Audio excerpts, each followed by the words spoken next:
System में आना है मुझे बस। अच्छा, आपको सिस्टम में आना है ताकि कोई भी व्यक्ति आपको किसी भी तरीके से फंसा ना सके, परेशान ना करे। क्या फंसाएगा? फंसाने मतलब वही है क्या कि फंसाएगा? वही जैसे आपने बोला किस कि चीज का फंसाएगा? चार सीट लग क्या गई, फंसाएगा? 4 सीट लग गई आपके ऊपर, किस मान बात की मान चार लीजिए किसी केस में, जैसे आप जो सारे खत्म है वो तो खत्म है, मगर ऐसे अन्य बाद में ना आ जाए इस वजह से। किस बात की? बाद में किसी और भी वजह से नहीं ऐसा कुछ नहीं। अब तो खनन को लेकर के आ सकते हैं, कुछ भी आ सकते हैं। नहीं अब कोई काम नहीं करती मैं, मेरा तो उत्तर प्रदेश काम चल रहा है, मैं यहाँ सेवा करती हूँ और सेवा भाव से आई हूँ। काम उत्तर प्रदेश में कर रही है, सेवा उत्तराखंड में। कि आप जब उत्तराखंडियत की बात कर रही हैं, उत्तराखंड की बात कर रही हैं और पहाड़ की बात कर रही हैं, तो उस कंडीशन में तो आपको फिर जो है, मैं कह रहा हूँ बाकी जो 4 लोकसभा क्षेत्र है वहां से लड़ना चाहिए। हरिद्वार नहीं, मर्जी तो आपकी है, पर वही तो मेरी मर्जी ना, मैं हरिद्वार चलूं, देहरादून चलूं। उसी मर्जी का तो कारण जानना चाहते हैं। जनता जो जानना चाहेगी ना कि आखिर हरिद्वार से क्यों। ये धर्म नगरी है, ये भाजपा और कांग्रेस उत्तराखंड के लिए कुछ नहीं, मेरी घर में कुछ नहीं हो रहा है। बस जैसा बसपा ठीक है। कौन बसपा? अब लीजिए, अब आप कह रहे हैं बीजेपी कांग्रेस दोनों बेकार है उत्तराखंड के लिए, तो मैं कह रहा हूँ बसपा ठीक है क्या? नहीं, मेरी पार्टी आएगी क्षेत्रीय विकास। अरे आपकी पार्टी तो अभी आ रही है ना। तो क्या आई हुई और आई, आप तो सिर्फ एक लोकसभा संभालेंगी, सरकार कौन संभालेगा? उत्तराखंड का तो सरकार 27 में देखी जाएगी। तो अभी को आप ये कह रही हैं कि बीजेपी कांग्रेस दोनों खराब है, तो आपकी आइडियोलॉजी के अकॉर्डिंग कोई तो एक अच्छा आप बताएंगे आप कि हाँ भाई चलो ठीक है, ये दोनों खराब है, ये होती सरकार, इसकी सरकार होती उत्तराखंड में, राज्य सरकार इसकी होती तो ज्यादा अच्छा होता। 2001 में भी अरेस्ट किया गया था, है ना, कि वो सीबीएसई का जो। इसी तरह मैंने एक बहुत सीनियर आदमी को बनवाया सीबीएसई का चेयरमैन। आपने बनवाया? मैंने बनवाया। आप सोचने वाली, आप यहाँ से गई थी, मतलब आप उत्तराखंड से आप गई दिल्ली। ये तो बहुत पुराना हो गया। हाँ, मैं वही तो कह रहा हूँ, 10 साल बाद उत्तराखंड से आप 90 में गई थी। उत्तराखंड से, हाँ मैं वही कह रहा हूँ 90 में गई थी। 10 साल में तो मेरी जान पहचान इतनी हो गई। हाँ। 2002 में सीबीआई ने मुझे क्लीन चिट दी, इसलिए कह के दी कि भाई हम गलती से भावना पांडे को लाए थे। उस ब्लैकमेलर को बोलना चाहती, पहले पढ़ के आएगा, ऐसे बदनाम मत कर, तेरे तरह मेरे पास 33 मुकदमे नहीं है, जमीन कब्जा करने के, बलात्कार के और जमीन हड़पने के। कह रहे हैं कि अगर ऐसा कोई केस है तो मैं विधायकी छोड़ दूंगी ना, कल दे दूंगी। सारे केस समाप्त हो चुके हैं। समाप्त और अगर मैं दोषी हूं तो मैं विधायकी छोड़ दूंगा। अब मुझे पता नहीं है, अभी वो केस चल रहा है। आपको पता नहीं और आप भी बोल रहे हैं। सुन लीजिए ना, रेप का केस है, इस पर हाईकोर्ट में चल रहा है अभी इस तारीख को। आप ये इंश्योर हैं कि अभी चल रहा है या खत्म हो चुका है? अभी 10 दिन का मुझे नहीं पता। अभी 10 दिन का आपको नहीं पता? हाँ, 10 दिन इस महीने का नहीं पता, क्योंकि मैंने उसमें गौर नहीं किया। विधायकों को तोड़ने का भी काम किया है आपने? हाँ, जो सरकार काम नहीं करता उसको तोड़ देते हैं उसकी सरकार गिरा देते हैं। उत्तराखंड में भी सरकार गिराने का काम? ये तो गिराई सरकार, गिरी टाइप की सरकार है, क्या गिराओगे इसको? कौन सी गिरी टाइप की सरकार है? आप मुझे बताएं, सरकार क्या कर रही है? बीजेपी आपको गिरी टाइप की सरकार दिख रही है? हाँ, मुझे बीजेपी जो काम धामी आपको, मतलब धामी का काम। देखो, धामी मेरा छोटा भाई है, मैं कुछ नहीं कह सकती उसके लिए। वो मुस्कुराता अच्छा है, उद्घाटन बहुत अच्छे करता है। मैं कह रहा हूँ कि भावना पांडे में अलग क्या है? क्योंकि भावना पांडे भी दूसरे के ऊपर आरोप लगा रही हैं और खुद को अच्छा कह रही हैं। अच्छा नहीं अन्य जो नेता, मैंने तो बता दिया। नहीं, अच्छा कहने का मतलब आपने बताया ना। मैं कह रहा हूँ कि भाई भावना पांडे जी भी, मैंने अच्छा कहा ही नहीं। अच्छा तो कह रही है ना भाई, सारे जो केसेस है खत्म हो चुके हैं और मैं सेवा करना चाहती हूँ। देखो ना, मैं सेवा करना चाहती हूँ, अच्छा काम करना चाहती हूँ, मैं मॉडल बनाऊंगी। तो ये सारी बातें तो बाकी सारे दलों के नेता भी कहते हैं। उन सबकी आइडियोलॉजी में तो वही रहती है। भावना पांडे की एक आदत है, सारे नेताओं को पता है, पूरे देश के नेताओं की, प्रदेश के। मैं बात की धनी हूं। दोस्तों, आप सभी को नमस्कार, मेरा नाम है अखिलेश और आप देख रहे हैं द न्यूज वाला नेटवर्क। बात करेंगे हम हरिद्वार लोकसभा की।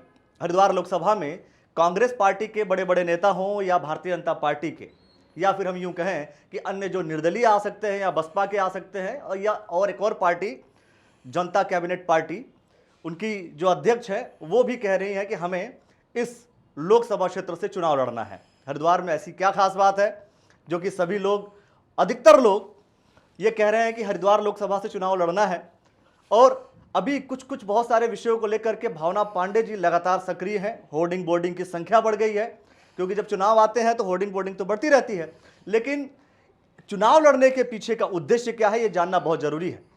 तो भावना पांडे जी हमारे साथ हैं। सबसे पहले आपका मैं बहुत बहुत स्वागत करता हूं और यही जानना चाहता हूं कि आखिर चुनाव हरिद्वार में लड़ने की वजह क्या है, क्योंकि आपने इसके पहले भी बताई थी बातें, लेकिन सोचने वाली बात है कि ये अगर लड़ना ही है तो शायद आप उत्तराखंड की बेटी हूँ आप कहती हैं, आपके होर्डिंग में भी ये शब्द लिखा हुआ है। तो मैं समझता हूँ कि फिर पौड़ी, गढ़वाल, कुमाऊं और सारे जो जगह है वहां से भी लड़ा जा सकता है। जी, ऐसा है। मैं आपका आज आपके माध्यम से समस्त जनता को बताना चाहती हूँ, जब मेरा रिवर्स पलायन हुआ, सबसे पहले मैं उत्तराखंड हरिद्वार में आई 2018 में। जी। और यही जस्ट कंट्री जहाँ मैंने आज लिया है घर, यही लिया, वो भी प्रकाश पंत जी के कहने पे। प्रकाश पंत जी ने बोला कि तुम उत्तराखंड के आंदोलनकारी बच्चे हो, मैं मिर्ज़ापुर में जाके तुम काम कर रहे हो और तुम लोग वापस आओ और उत्तराखंड में काम करो। जब लीगल खनन की बात आई तो मैंने गवर्नमेंट के साथ, मेरा काम है उत्तर प्रदेश में, मैं माइनिंग का बिजनेस करती हूँ, तो यहाँ लीगल काम सरकार को कोई नहीं होने देता फ़ायदा। और उसके बाद मैंने यहाँ 3 करोड़ रुपए एक पट्टे पर जमा करे हैं डीएम कार्यालय में, 35-35 लाख किसानों को दिया है, तो तमाम 6 करोड़ के आसपास मेरे और मेरे पार्टनरों के पैसे लगे हैं यहाँ पर। और हमारा 20 दिन काम चलता है, सरकार का भी लॉस, पब्लिक का भी लॉस, हमारा भी लॉस, क्योंकि तमाम अवैध खनन होता है। तो कुछ ऐसे अधिकारी लोग हैं यहाँ पर जो सरकार के खिलाफ काम करते हैं। तो उसके बाद जब मैंने देखा 6 महीने लगातार मैं सचिवालय के धक्के खाते रही, और उसके बाद मैंने एनओसी लाई भारत सरकार से। ये जो इतनी बड़ी बड़ी बातें कर रहे हैं आज उत्तराखंडियत की, इनको पता ही नहीं, ये 3-3, 4-4 मुख्यमंत्री जो हैं इनको पता ही नहीं, करोड़ों रुपए का नुकसान आपने 15-16 साल में किया। आप 150 आपके पास क्रशर हैं, आपके अवैध खनन कर रहे हैं, सरकार का राजस्व 0 है। आप बताइए, जो 2-2.5 करोड़ मैंने एक आईटीआई लगाई, आईटीआई के बाद जब मैंने यहाँ देखा कि 15,000 हेक्टेयर ज़मीन ऐसी है जहाँ वैध खनन नहीं हो रहा है, अवैध खनन हो रहा है, सारे नेताओं के गुर्गे पल रहे हैं, और उसके बाद सारे कागजों में नीतियाँ यूपी की लगाते हैं। आप मुझे बताइए, तुम सारी नीतियाँ यूपी की ऊपर उत्तराखंड लिख के छाप देते हैं, और उसके बाद यूपी की भौगोलिक स्थिति उत्तराखंड की भौगोलिक स्थिति फर्क है। मैंने देखा कॉकस है यहाँ, हिमाचल, आपका सहारनपुर और आपका पांवटा साहिब, बाहर के लोगों से अधिकारी पैसा खाते हैं ताकि उत्तराखंड का लीगल खनन ना चले। इनलीगल हो रहा है, अवैध हो रहा है, रातों भर गाड़ियां चलती हैं 10 बजे से लेकर सुबह 4 बजे तक। सरकार का 2,500 करोड़ का नुकसान, यानी कि 20 सालों में 50,000 करोड़ का नुकसान है। और मैं गारंटी के साथ, मेरे पास आईटीआई के पेपर हैं। और उसके बाद जब मैंने देखा प्रकाश पंत जी एक्सपायर हो गए। आपकी लड़ाई जो है वो खनन के लिए है कि लीगल खनन किया जाए? नहीं, मेरी राजस्व की लड़ाई है, राजस्व की लड़ाई है। अवैध व्यापार हो रहा है यहाँ पर, अवैध काम हो रहा है, हर तरीके का अवैध हो रहा है, खनन भी अवैध हो रहा है, आपका शराब भी अवैध, घर अवैध, सब कुछ अवैध चल रहा है। उसकी लड़ाई है मेरी। जब मैंने देखा कॉकस, और उसके बाद जब मैं लड़ी सचिवालय, डायरेक्टरेट, और उसके बाद लड़ी मैं तो मेरा सचिवालय में आना बैन हो गया। तो उसी दिन मैंने डिसाइड किया कि अब इस उत्तराखंड में इज्जत से आऊँगी सचिवालय में। उसके बाद मैंने पार्टी बनाई, उसके बाद मैंने नेताओं की जड़ें खोदनी शुरू करी मैंने। तब देखा एक विभाग नहीं, सब तमाम विभागों में घोटाले, तमाम। उसके बाद मैंने इतनी में आज एक मंत्री, एक नेता, एक विभाग, कितना करप्शन है, कितने मैंने आंदोलनों में गई, आंदोलनों के जरिए मुझे पता चला। मैंने देखा मेरे प्रदेश के युवा बर्बाद हो गए, नशे में, कुछ झंडा बैनर उठा रहे, कुछ नशे में। तो दुख लगता है जब हमने राज्य आंदोलन किया। और किस लिए हमने राज्य आंदोलन किया? आज हरीश रावत उत्तराखंड की बात करते हैं, किशोर उपाध्याय को निकाल के फेंक दिया उन्होंने, जो असली आंदोलनकारी है। मैंने उसके साथ स्टेज शेयर किया है, हमने 6 साल आंदोलन किया है। ये हरीश रावत ने तो हमारे आंदोलन तोड़वाए हैं। और आज उत्तराखंडियत की बात करते हो, किस बात की उत्तराखंडियत है आपकी? इस बात की उत्तराखंडियत की बात करते हो? तमाम नौकरियां बेच डाली आपने, तमाम तुमने सिक्का को, तो आप जमीनें बेच रहे हो। जब आप मुख्यमंत्री थे तो क्या कहते हैं, जीटीएम को, कौन? राज बब्बर के कहने पर। किसको? जितेंद्र के लड़के को, तुषार कपूर को। क्या लेना देना तुषार कपूर का? यहाँ तमाम जमीनें आपने लीज पे दी है, उत्तराखंड बेच डाले हो, फिर उत्तराखंड का झूठ बोलते हो। उत्तराखंड की बात मत करना, उत्तराखंड की बात मैं हरीश रावत को आगाह कर रही हूँ। किताब का विमोचन तो कर लिया ना उन्होंने? हाँ, तो कर लिया, तो गलत किया ना। किताब का विमोचन तो किया कि हमारी उत्तराखंड, तो उसी उत्तराखंड की बात बता रही हूँ मैं आपको। झूठ बोलते ये लोग नेता, ये सिर्फ फेसबुक के नेता हो गए, ट्विटर वाले नेता हो गए, इंस्टाग्राम वाले नेता। धरातल पर कुछ नहीं है, कुछ नहीं है। जरा पूछो इनसे, 70,000 करोड़ का कर्जा हमारे बगल में हिमाचल है, उसको कितना कर्जा है, आपको कितना कर्जा है? जो कि उससे ज़्यादा प्राकृतिक संपदा हमारे पास है, उससे ज़्यादा प्राकृतिक संपदा हमारे पास है। वो उसको क्या कर्जा और हमको क्या कर्जा है? हर साल कर्जे लिया जाते हो, और तमाम अधिकारी बाहर के लाके, तमाम आप हर चीज़ के टेंडर देते हो बाहर, पैसा खा के नौकरियाँ बाहर भेज देते हो। इतना गड़बड़ झाला इन्होंने किया है। तो आज उत्तराखंड की बेटी हूँ, और मैं कह रही हूँ देवभूमि की, और देवभूमि की कसम, इन नेताओं का समय बुरा आ गया है। कसम आप देवभूमि की खा रही हैं, लेकिन मैं फिर सवाल मैं वही कर रहा हूँ कि जब आप उत्तराखंडियत की बात कर रही हैं, हरीश रावत के ऊपर कहीं ना कहीं सवाल कर रही हैं, तो सवाल ये है कि फिर वो हरिद्वार रीजन क्यों? क्योंकि कहा जाता है, मैं आपको बताऊं, कहा यह जाता है कि हरिद्वार रीजन जो है कहीं ना कहीं बहुत से लोग ऐसा मानते हैं कि हरिद्वार रीजन कहीं ना कहीं प्लेन एरियाज को कंसिडर कर लेते हैं। ऐसा है, मैं आपको तो मैं कह रहा हूं कि आप जब उत्तराखंडियत की बात कर रही हैं, उत्तराखंड की बात कर रही हैं और पहाड़ की बात कर रही हैं, तो उस कंडीशन में तो आपको फिर जो है मैं कह रहा हूं बाकी जो 4 लोकसभा क्षेत्र है वहां से लड़ना चाहिए। हरिद्वार क्यों? हरिद्वार नहीं, मर्जी तो आपकी है, पर वही तो उस मर्जी, मेरी मर्जी ना, मैं हरिद्वार चलूं, देहरादून चलूं। उसी मर्जी का तो कारण जानना चाहते हैं, जनता तो जानना चाहेगी ना कि आखिर हरिद्वार से क्यों? ये धर्म नगरी है और यहाँ पर मैं हमेशा कांवड़ की सेवा करती हूँ और मुझे जगह अच्छी लगती है। और स्टार्टिंग में जब मैं दिल्ली छोड़ के आई, मैं हरिद्वार 2 साल रही हूँ और मेरे को लोग जानते हैं यहाँ पर। और दूसरी बात है, पूरा उत्तराखंड में कहीं से भी लड़ूँ। और दूसरा, जो प्लेन पहाड़ की खाई इन्होंने बनाई, उस खाई को मुझे खत्म करना है, क्योंकि आज प्रदेश को छिन्न भिन्न कर दिया इन्होंने। आज देखो ना, तमाम कांग्रेस में 4-4 गुट, बीजेपी में 4-4 गुट, प्लेन पहाड़ की लड़ाई करते हैं अपनी लड़ाइयों में, और जनता को नहीं देखते, न पब्लिक को देखते हैं। इसलिए सबसे पहले मेरा मकसद है कि हरिद्वार सीट मैंने इसलिए चुनी कि मुझे पहाड़ और प्लेन की खाई को ख़त्म करना है। जो राज्य सबने लिया है, सब मेरे उत्तराखंडी हैं, सब मेरे उत्तराखंडी हैं। और मैं कहीं से भी चुना लूँ, मेरा अपना सोचता है। और मैंने आपको बताया, मैं हरिद्वार से लड़ूँ, मैं देहरादून से, सारा उत्तराखंड मेरा अपना है। जब मोदी जी गुजरात से अदर स्टेट जा सकते हैं, यूपी, तो मैं तो अपने स्टेट में ही हूँ, मैं तो अपने जिले में हूँ। नहीं तो मोदी जी ने सोचा था ना कि वहाँ पर विश्व कॉरिडोर बनाना है, वहाँ पर इस तरीके से डेवलप करना है, तो उनका एक सपना होगा, उनका एक विजन होगा, उनका एक विजन होगा कि भाई हमें वाराणसी को इस तरीके से डेवलप करना है। मैं भी बता रही हूँ, आज अगर मुझे आप सब लोगों का प्रेम, आशीर्वाद जनता का मिला, मैं सांसद बनी, ये हरिद्वार एक ऐसा, देश विदेश के लोग यहाँ आते हैं, तमाम 3 तरह के हमारे संस्कार यहाँ होते हैं, शादी छोड़कर सारे संस्कार, आपका मुंडन संस्कार से स्टार्ट से आपका जनेऊ संस्कार से लेकर अंतिम संस्कार तक, एक संस्कार परिग्रहण संस्कार नहीं होता, बाकी सारे संस्कार इसी हरिद्वार होते हैं। तमाम देश भर के लोग यहाँ आते हैं। और देखिए, तमाम इतने मुझे लोग कहते हैं, मैडम कोई शौचालय की व्यवस्था नहीं है आपके हरिद्वार में। और जब कांवड़ आती है, सड़कों में गंदगी होती है, सड़कों में गंदगी होती है। वो तो प्रकृति ऐसी चीज़ है, आपने देखा होगा, जब कांवड़ खत्म उसके दूसरे दिन बारिश आती है सफाई के लिए, प्रकृति खुद सफाई कर देती है। आपने हमेशा देखा होगा, जब जब कांवड़ खत्म होती है उसके दूसरे दिन बहुत ही ज़्यादा बारिश आती है। तो नेताओं का तो जरूरत ही नहीं है, सांसद और विधायकों की जरूरत ही नहीं है। नहीं, वो तो प्रकृति क्या करेगी, प्रकृति अपने हिसाब से तो काम कर ही रही है। ऐसा ना, सांसदों की जरूरत, तो सांसद तो आप देख रहे हैं ना, 10 साल से सांसदों क्या हाल है। आप 10 साल से क्या हुआ, कुंभ में पैसा है, कहाँ गया पता ही नहीं। कुंभ में आपको मैंने पिछले इंटरव्यू बताया था, तमाम आप जाके देखिए हर की पौड़ी वाली पार्किंग में। और सबसे बड़ी बात आज बता रही हूँ, इतना दुख मुझे लगता है कि आपने ये ज़मीन हर की पौड़ी के सामने, जो इरिगेशन सिंचाई विभाग के पास है, मालिकाना हक नहीं है उनका। मैंने ITI लगाई है इस पर कि भाई इसका मालिकाना हक किसका है, मुझे बताइए। मैंने आज 20 विभागों में ITI लगाई है। कई दिन से मैं धामी भाई से कह रही हूँ कि भाई ये जगह ले लो, ताकि इसका विकास करो, सुंदर बनाओ। लोग बाहर से आते हैं, कूड़ा कचरा, इतनी गंदगी है, आप हरिद्वार को सुंदर बनाओ।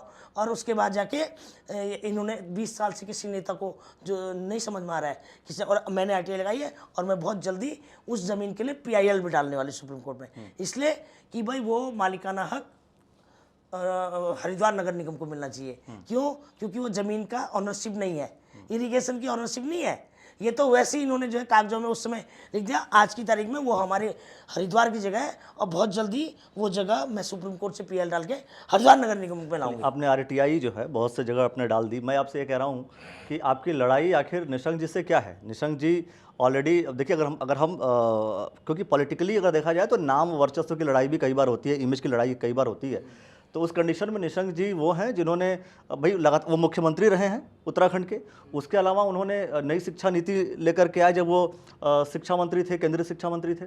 तो उस कंडीशन में आपको लगता, अब फिर क्या आपको ऐसा क्या लग रहा है कि नहीं हमें उनको हराना है या उनके खिलाफ काम करना है? ऐसा है, कोई सा भी देखो, कहीं से भी लड़ूंगी, सब सारे तो मुख्यमंत्री हमारे उत्तराखंड में। आप देखिए ना, जितने कम से कम 8-10 मुख्यमंत्री तो होंगे, हर 2.5 साल में मुख्यमंत्री बदल जाता है। बीजेपी तो 1 साल में 3 मुख्यमंत्री बदल देती है। तो मुख्यमंत्री यहाँ, जितनी विधानसभा उतनी हर मुख्यमंत्री बनना चाहता है। हर कैबिनेट मंत्री रात को सपने देखता है। आप नहीं बनना चाहती हैं? नहीं, आपके मन में तो होगा। नहीं, जब आप उत्तराखंड को बदलने की बात करें तो आपके मन में नहीं उत्तराखंड मैं भी मुख्यमंत्री बन जाऊं, MP बनूंगी, और पहले इसका कायाकल्प। भविष्य में तो इच्छा होगी आपकी, भविष्य की बात, वो तो भविष्य में तो इच्छा होगी कि मैं कह रहा हूं कोई भी व्यक्ति चुनाव लड़ रहा है, मैं कह रहा हूं कोई भी व्यक्ति विधानसभा में जा रहा है तो उसकी इच्छा तो होती है ना कि वो शीर्ष तक जाए। मैं तो आज कारण बताती हूँ ना, आज मुझे कारण बताती हूँ। मेरा अभी धमी भाई से झगड़ा हुआ सचिवालय में तमाम अधिकारियों के सामने। मैं गुस्से में थी कि मेरा एक 36 साल का किडनी का बच्चा कोलैप्स कर गया, जिसके 2 साल के बच्चे और 6 साल का लड़का है, अनाथ हो गया हो। और अभी 21 साल का एक लड़का जिसका इलाज कराती मैं क्या कहते हैं एम्स में, कल उसकी उसका स्वर्गवास हो गया। अस्पतालों की व्यवस्था इतनी खराब है, आज दिन मुझे अस्पताल जाना पड़ता है, तो मुझे रोज़ फ़ोन करना पड़ता है इसको धामी को, क्योंकि हमें तो तुम बाहर के अधिकारी लाए हो, हमें तो कोई जानता ही नहीं है, पहचानता नहीं। नेता पहचानते कि मैं राज्य आंदोलनकारी हूँ तमाम, तो उसके बाद जाके मुझे धक्के खाने पड़ते हैं और इतना परेशान हो जाती हूँ। भाई किस आए दिन सीएम आवास फ़ोन करना पड़ता है, भाई इसको बोल दो उसको बोल दो। तो कम से कम एक बार चुनाव लड़के जीतूंगी तो मुझे अधिकारियों को फ़ोन कराने की जरूरत नहीं पड़ेगी कि ये काम कर दो, ताकि वो खुद ही पहचानेंगे मुझे। मैं अपनी पहचान बनाने सामाजिक कार्य में वैसे भी कर रही हूँ और वैसे भी करती हूँ, और करना ही है मुझे 25 साल, बस सिर्फ इसलिए कि मुझे मुख्यमंत्री के घर के आगे वो ना गिड़गिड़ाना पड़े कि भाई इसको फ़ोन कर दे, भाई उसको फ़ोन कर दे। बस एक बार पावर मानना चाहती हूँ, फिर आपको बताऊंगी। एक दिन ये लोकसभा मॉड्यूलर लोकसभा बनेगी पूरे देश की, मैं ये गारंटी के साथ कह रही हूँ कि पूरे देश की मॉड्यूलर लोकसभा होगी। ये मॉडल बनाना चाहती हैं मतलब ये हरिद्वार सीट को खास तौर पर। जी। अच्छा, लेकिन अभी देखिए, आरोप जब कोई लगाता है, जाहिर सी बात है, जब कोई राजनीति में आता है तो आरोप लगाएगा। दूसरे को जब तक आरोप लगा करके नीचा नहीं करेंगे तब तक खुद को ऊपर कैसे करेंगे। तो आपने भी आरोप लगाए, आपने भी ये कह दिया कि 27,000 करोड़ 2,500 करोड़ जो है राजस्व हमारा खत्म हो रहा है। उत्तराखंड की बात कर रही हैं आप, लेकिन 2300 करोड़, हाँ 2300 करोड़ की बात करें, वो 2,500 के आसपास मैं बोल रहा हूँ। लेकिन अब आपके खिलाफ भी कुछ केसेस हैं, है ना। अगर ये बात जो है उमेश कुमार जी भी बोलते हैं, तो उनको लेकर के उन्होंने कहा कि वो हमें क्या बोल रही हैं, वो भी जाकर के वो चेक करें। तो मैं सीधी सी बात कर रहा हूँ, आपको 2001 में भी अरेस्ट किया गया था। हाँ जी किया बिल्कुल। कि वो सीबीएसई का का चेयरमैन था जी। मैं जब सामाजिक कार्य कर रही थी तो इसी तरह मैंने एक बहुत सीनियर आदमी को बनवाया सीबीएसई का चेयरमैन। आपने बनवाया? मैंने बनवाया। आप सोचने वाली, आप यहाँ से गई थी, मतलब आप उत्तराखंड से आप गई दिल्ली। ये तो बहुत पुराना हो गया। हाँ, मैं वही तो कह रहा हूँ, 10 साल बाद उत्तराखंड से आप उत्तराखंड से, हाँ मैं वही कह रहा हूँ 90 में गई थी। 10 साल में तो मेरी जान पहचान इतनी हो गई कि मैंने मुलायम सिंह से कहकर मैंने उसको चेयरमैन बनवाया। और उसके बाद क्योंकि मेरे लोगों के काम होते थे, इंडस्ट्रियों में काम होते थे, भाई आदमी एक औहदे में बैठाता है कि चलो इंडस्ट्रियों में, एक्साइज में था कि मेरे लोगों की नौकरियां लग जाएंगी तमाम उधम सिंह नगर, तो मैंने इसलिए उसको पद उठाया। उसी बीच क्या हुआ, उनके लड़के ने कहीं से पैसे उठा लिए। तो उस समय क्या था, संयुक्त मोर्चा बना, तो बीजेपी ने कुछ लोगों के फ़ोन टेप कर रखे थे। उसी रिकॉर्ड में एक बड़े नेता के साथ बात करते हुए मेरा फ़ोन आ गया। तो उस समय हमें भी गिरफ्तार करा। उसके बाद में मुझे ये कहा गया, जब मेरा कहीं नामो निशान नहीं आया, 2002 में सीबीआई ने मुझे क्लीन चिट दी। इसलिए कह के दी कि भाई हम गलती से भावना पांडे को लाए थे, क्योंकि वो चेयरमैन का जो मोबाइल था बीपी पांडे के नाम से था, और बीपी पांडे गोरखपुर का रहने वाला है। एक तो वो खत्म हो गया, जिसको लेके आपका वो ब्लैकमेलर घूमता रहता है, उससे मुझे फर्क नहीं पड़ता। और दूसरी बात, अभी 2017 में मैं आपको क्लियर कर दूं दोबारा, और उस ब्लैकमेलर को बोल दो, उस ब्लैकमेलर को ये मैसेज है, सुन ले। 2017 में जब एमसीआई बनी थी, एमसीआई एक इस जैसा ही दलाल था कोई नहीं। आप ये बात जो है डायरेक्ट बोल रही हैं कि भाई दलाल शब्द यूज कर रही हैं और ब्लैकमेलर शब्द यूज कर रही हैं, तो ये सारी चीजें बिल्कुल इसका सबूत सब आपके पास होगा। तो ब्लैकमेलर क्या आप आपको पता नहीं है? कितनों को ब्लैकमेल किया उसने, 3 मुख्यमंत्री को ब्लैकमेल करता है, वीडियो बनाता है, फिर कहता है आप मुझे बताइए। जो हरीश रावत की सरकार गिरी ना, हरीश रावत की सरकार गिरी, गलती उनकी रही। किया स्ट्रिंग बाज है वो, तो मेरा उसने खुद स्ट्रिंग कर रखा है। सबका स्ट्रिंग करता है, फिर पैसे मांगता, पता नहीं क्या, छोड़ उसका नाम लेना। अब बता दूं, उसके लिए मैसेज है। और दूसरा, 2017 में एमसीआई बनी थी, इसी तरह के लोग थे वो दलाल, और वो एमसीआई 5-5 करोड़ रुपए हर एम्स से लेते थे, हर मेडिकल कॉलेज से, मेडिकल कॉलेज। और बच्चों के जैसे 1 ईयर का एडमिशन मिल गया, 2nd ईयर का एडमिशन नहीं देते थे जब तक वो 5 करोड़ रुपये ना दे या कुछ ले दे। और उनको इंस्पेक्शन करते थे, और इंस्पेक्शन में फेल कर देते थे, और जिसके बना नहीं है उसको दे देते परमिशन। उसका मैं कोर्ट में केस लड़ी, सुप्रीम कोर्ट में केस लड़ी। तो उस केस में इस एमसीआई के जो बड़े बड़े दलाल थे, उन्होंने हमें फंसाया। अच्छा, उन्होंने फंसाया। बाद में सीबीआई अगर किसी को अरेस्ट कर रही है, अच्छा क्लियर करती हूँ ना, सुन तो लीजिए। 18 तारीख को केस होता है, 18 तारीख को एक केस नेगेटिव हो जाता है, और 19 को पैसा पकड़ा जाता है। अब उस समय एक एनडीटीवी का हेमंत शर्मा को इन्होंने गिरफ्तार किया था, क्योंकि एनडीटीवी काफ़ी खिलाफ करती बीजेपी गवर्नमेंट के। उनको गिरफ्तार किया, तो उस समय गिरफ्तार किया, तो उसी के फ़ोन टेप से मेडिकल कॉलेज के लड़के का फ़ोन टेप हुआ, हमारा फ़ोन टेप हो गया। तो उसके बाद में जब 18 को हमारा केस डिसाइड हो गया, 19 को पैसा पकड़ा गया कहीं किसी मेडिकल कॉलेज। तो हुआ क्या, मेरे घर पे चाय, तो उसका फादर मेरे घर बैठा था, वो अपने लड़के को सिर्फ पूछ रहा था कि बेटा पैसा आया। उनको वकीलों को 35-35 लाख फीस देनी थी, फीस के पैसे थे मुकुल रोहतगी के। मुकुल रोहतगी 35 लाख, 3 मेडिकल कॉलेज का काम था। तो वो सीबीआई के रडार पे मेरे घर आ गया। घर आए तो मेरे घर पे जो चाय चल रही थी, उस समय 4-5 लोग बैठे थे, तो चाय पीते हुए मेरे घर पे पकड़ा गया। उसी में वो मुझे पहले लेके नहीं जा रहे थे, फिर बाद में जब काफ़ी बहस हुई तो फिर वो लेके गए मुझे। बाद में उन्होंने फिर छोड़ा मुझे, फिर 2 दिन के लिए छोड़ दिया। बाद में कुछ ऐसी वीडियोबाजी चली, तो उसके बाद इन्होंने मुझे गिरफ्तार किया। मेरी बेल 1 हफ्ते में होगी, 3-4 दिन में। बाद में सुप्रीम कोर्ट के 3 जजों ने फेक एफआईआर का ऑर्डर किया है। फेक एफआईआर है। जब 18 को ऑर्डर हो गया, 18 तारीख को नेगेटिव ऑर्डर हो गया, तो 19 को पैसे का क्या मतलब। तो वो फेक एफआईआर उस ब्लैकमेलर को बोलना चाहती, पहले पढ़ के आएगा, ऐसे बदनाम मत कर। तेरे तरह मेरे पास 33 मुकदमे नहीं है, जमीन कब्जा करने के, बलात्कार के और जमीन हड़पने के, अवैध हथियार के। उन्होंने ऐसा कहा कि अगर आप बलात्कार की बात कर रही हैं, रेप हाईकोर्ट में चल रहा है, कह रहे हैं कि अगर ऐसा कोई केस है तो मैं विधायकी छोड़ दूंगी ना। उन्होंने कहा कि सारे केस समाप्त हो चुके हैं, और अगर मैं दोषी हूं तो मैं विधायकी छोड़ दूंगा। मुझे पता नहीं है, अभी नहीं, आपको पता नहीं और आप फिर भी बोल रही हैं ना। अभी इसने सेटिंग कर लिया, क्योंकि पहले भी उसने उस लड़की से विड्रॉ कराया था केस। अच्छा, सेटिंग होती है वो लड़की से ना। नहीं, मैं कह रहा हूँ किसी भी, अच्छा चलो, वो लड़की से जो लड़की ने इसका केस डाला है हाई कोर्ट में, मुझे अच्छी तरह पता है, मेरी उससे बात भी हुई है, मैं नाम डिस्क्लोज नहीं करूंगी। मगर क्या है कि वो लड़की से अभी मेरी काफी दिन से बात हुई, अब इसने कंप्रोमाइज कर लिया, मुझे नहीं पता। फिलहाल इसका मैं कागज दे दूंगी आपको, रेप का केस है इस पर, हाई कोर्ट में चल रहा है अभी। उन्होंने तो कह दिया, फिर से वही बात करेगा ना। अगर मैं बता तो रही हूँ, 2023 जब ये विधायक बना, उस 26 तारीख को इसका जो केस चल रहा है, इसके 26 तारीख को। आप ये इंश्योर हैं कि अभी चल रहा है या खत्म हो चुका है? अभी 10 दिन का मुझे नहीं पता। अभी 10 दिन का आपको नहीं पता? हाँ, 10 दिन इस महीने का नहीं पता, क्योंकि मैंने उस पर गौर नहीं किया। हाँ, ये कि 26 जब ये विधायक बना, उसके बाद वो लड़की से मेरी बराबर बात हुई, उसकी डेटों का सब पता। अभी 10 दिन का फिलहाल नहीं पता। 10 दिन महीने भर का जो होगा, 10 दिन में महीने भर में खत्म भी हो सकता है। अब वो लड़की का फिलहाल जब ये विधायक बना, उसके बाद इसका हाईकोर्ट में बलात्कार का केस, उसके कागज दूंगी आपको मैं, उसके कागज दूंगी मैं आपको। केस होना और उसको वो जो चलते रहने वाली बात, और दूसरी चीज उसमें। आप मुझे बताइए, रेप तो तू तो कह रहा है कि भाई मैं जेल गई, मेरे तो केस भी खत्म हो गए, तेरे तो चल रहे हैं बलात्कार के। अच्छा, आपका ये भी था कि यूपी पुलिस ने 2002 में भी शायद आपके खिलाफ किया था। AK गुप्ता थे जो स्टेट एक्साइज कमिश्नर थे, तो उसमें भी शायद उनको आपने हड़काया था। हाँ, वो तो डांट दी, आप उनको डांटना अलग होता है, धमकी देना अलग होता है। आपने उनको धमकी दी थी, साथ में लेडी कांस्टेबल को भी शायद आपने। ना, लेडी कांस्टेबल को तो मैंने कमिश्नर को धमकाया था, वो गलत काम कर रहा था, धमकाया था। हाँ, बिल्कुल धमकाऊंगी गलत काम करने पे। और उस समय मायावती की सरकार थी, मायावती से मेरे 36 का आंकड़ा था। और वो भी कहानी क्या है कि मेरे को आरोप था मायावती का, कई पेपर में आप पढ़ना। बाद में इन्होंने तो अनिल गुप्ता कुमार से एप्लीकेशन ली बाद में, क्योंकि इनको समझ में नहीं आया केस क्या बनाए। उसमें मुझ पर आरोप था कि 2003 में कि मैं वहाँ 3 महीने रही, तो सारे विधायकों से मेरी मीटिंग हुई, तो कल्याण सिंह के साथ जो राय मैडम कुसुम राय, आधे 1/3 बीजेपी की वो तोड़ रही थी, और बसपा के 1/3 मैं तोड़ रही थी। और उसके बाद 3 महीने हमने मेहनत की। इसको खबर लगी मायावती को कि हम भी प्लानिंग कर रहे हैं 2 औरतें, उसने मुझे गिरफ्तार किया अचानक।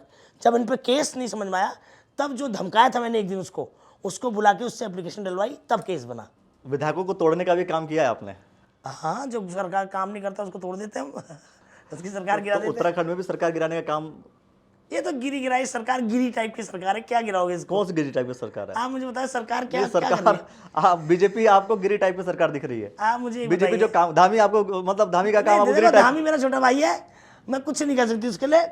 वो मुस्कुराता अच्छा है, उद्घाटन बहुत अच्छे करता है। बाकी अधिकारी कुछ नहीं सुनते, मुझे नहीं समझ में आता। वो तो कई मामलों में आरक्षण महिलाओं के लिए कर रहे हैं, कई मामलों में बहुत सारे काम कर रहे हैं। और आप मजार जितनी, मैं बता रहा हूँ आपको, आप प्लीज मुझे मत कलवाओ। ये भाजपा और कांग्रेस उत्तराखंड के लिए कुछ नहीं, मेरी नजर में कुछ नहीं हो रहा है। बस भाजपा कांग्रेस बेकार है। बेकार बसपा नहीं, ठीक है, मैं बसपा ठीक है, जैसा बसपा अरे ठीक क्या है। कौन बसपा? अब लीजिए, अब आप कह रहे हैं बीजेपी कांग्रेस दोनों बेकार है उत्तराखंड के लिए, तो मैं कह रहा हूँ बसपा ठीक है क्या? नहीं, मेरी पार्टी आएगी क्षेत्रीय अरे विकल्प। आपकी पार्टी तो अभी आ रही है ना। हाँ, तो क्या है? आई हुई और आई, कौन आई? आप तो सिर्फ एक लोकसभा संभालेंगी, सरकार कौन संभालेगा? उत्तराखंड का वो तो सरकार 27 में देखी जाएगी, तो विधायक तो लड़ेंगे। अभी को आप ये कह रही हैं कि बीजेपी कांग्रेस दोनों खराब है, हाँ। तो आपकी आइडियोलॉजी के अकॉर्डिंग कोई तो एक अच्छा आप बताएंगे आप कि हाँ भाई चलो ठीक है ये दोनों खराब है, ये होती सरकार, इसकी सरकार होती उत्तराखंड में, राज्य सरकार इसकी होती तो ज्यादा अच्छा होता। देखिए, जनता के पास कोई विकल्प नहीं है और विकल्प बनेगा।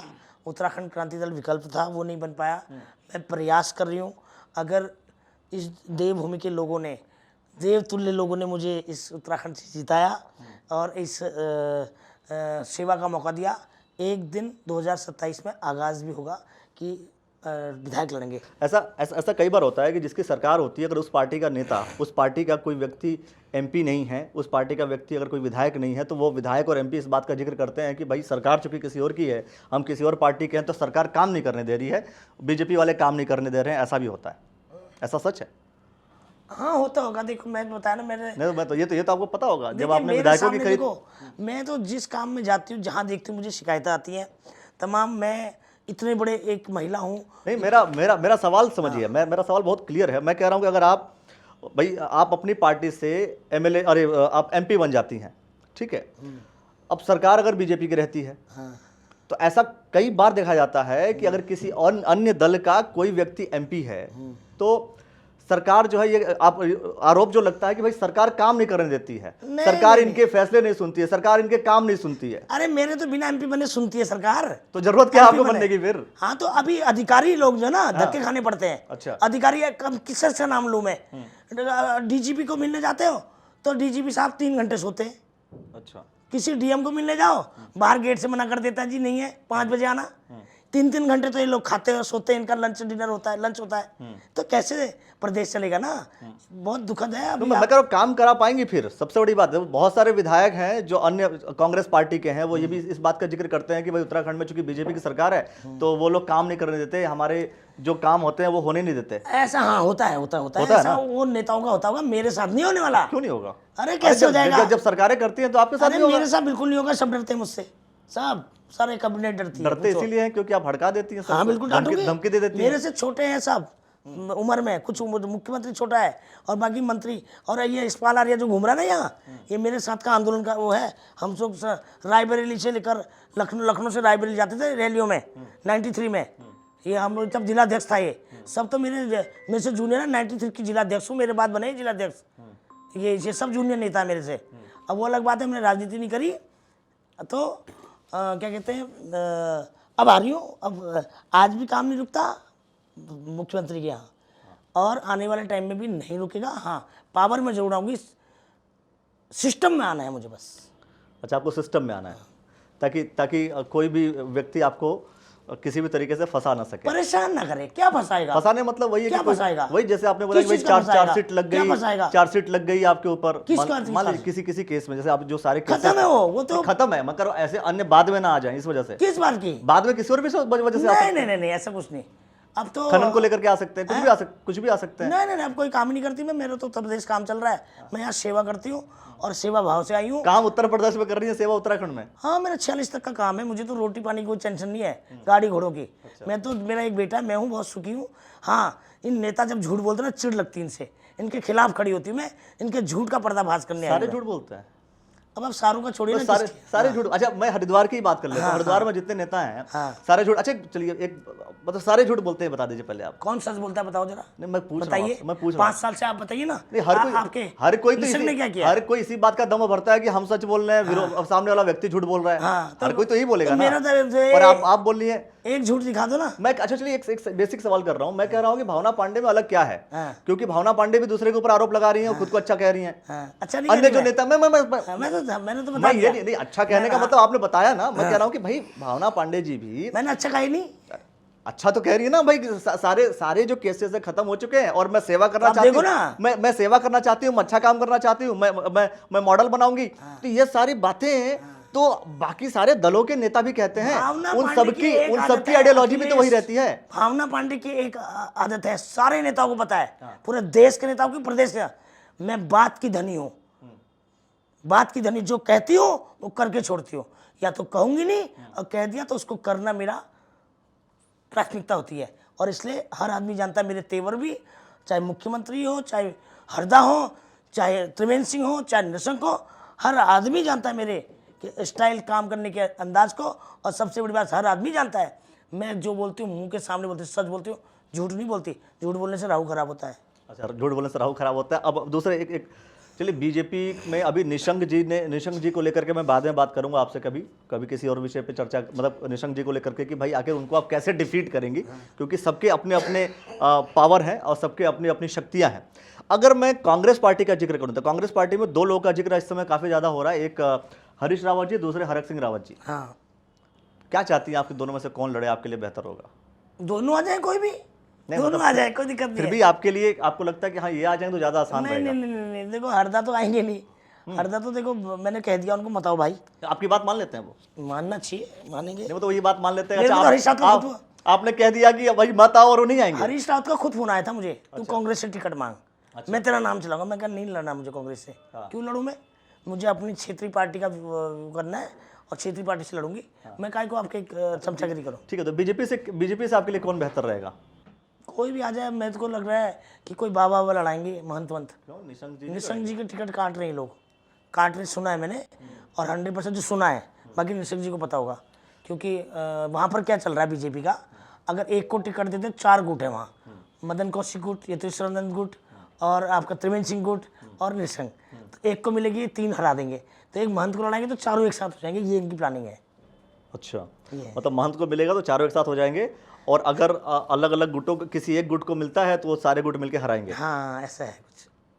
चलिए, ये सबका अपना कैलकुलेशन है, और आप ये नहीं बताएंगे कि आपके लिए बेटर कौन है? मेरे लिए सारे बेटर है, कोई सी भी आ जाए। कोई सा भी आ जाए। ऐसा तो नहीं कह रही है जैसे आपने हरीश रावत जी को कहा, हरीश रावत जी कह रहे हैं मैं नहीं लड़ूंगा, वैसे आपने बीजेपी में कुछ नेताओं को कह दिया होगा कि भाई तुम मत आना लड़ने, और वो नहीं आएंगे लड़ने, ऐसा है कोई? नहीं, त्रिवेंद्र सिंह जी को मैंने बोला था, भाई साहब देखो मैं आपकी इज्जत करती हूँ और हरदा की भी इज्जत करती हूँ, कि देखो राजनीति में तो इनके कहानियाँ खुलेंगी, जो कमियाँ हैं वो तो बताई जाएंगी। तो मैं आपकी रिस्पेक्ट करती हूँ, तो छोड़िए, आप मेरे से मत लड़िए। मतलब दो लोगों को आपने समझा दिया, लेकिन अगर निशंक जी लड़ेंगे फिर ठीक रहेगा? हाँ, निशंक जी मुझे नहीं लगता वो लड़ेंगे, क्योंकि उनको टिकट नहीं मिलेगी, जहाँ तक मुझे यकीन है। अच्छा, अगर मान लीजिए, अगर इन दो लोगों का जो जिक्र कर रही हैं आपकी, एक तरफ हरीश रावत जी मना कर रहे हैं आपके कहने के अनुसार, और त्रिवेंद्र सिंह जी भी मना कर रहे हैं, अगर दोनों ही आ गए तो दोनों ही अलग अलग पार्टी से आ गए, मतलब एक कांग्रेस से। स्वागत करूंगी उनका। हाँ, उनका स्वागत करूंगी, लड़ेंगे, बहन भाई की लड़ाई होगी।